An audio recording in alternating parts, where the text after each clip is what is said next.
نامحرم عورتوں کو پرورش کا حق نہیں ہے۔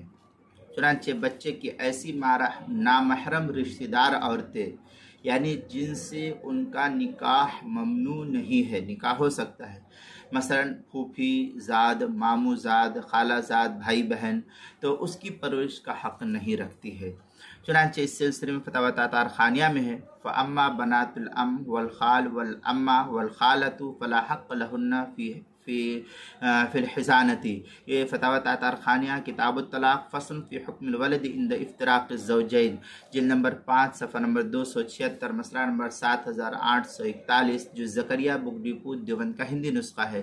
اس سلسلے میں فتاوی شامی کے اندر کافی تفصیلی بحث نقل کی ہے۔ لکھتے ہیں وَلَا حَقَّ لِوَلَدِ عَمٍّ وَعَمَّةٍ وَخَالٍ وَخَالَةٍ، یہ در مختار کی عبارت ہے۔ آگے شامیہ میں ہے کان المناسب التعبیر بالبنات بدل الولد لأن الولد يشمل الذکر والانثى، اس طریقے کی عبارت جو ہے فتاوی شامی کتاب الطلاق باب الحضانہ، مطلب لو كانت الاخوہ والاعمام غیر مامونین لا تسلم المحزونۃ الیہم، یہ جلد نمبر 5 فتاوی شامی جلد نمبر 5 صفحہ نمبر 265، جو زکریہ بک ڈپو دیوبند کا ہندی نسخہ، اس کے اندر کتاب المسائل 5ویں جلد صفحہ 443 پر بھی اس کو نقل کیا گیا ہے۔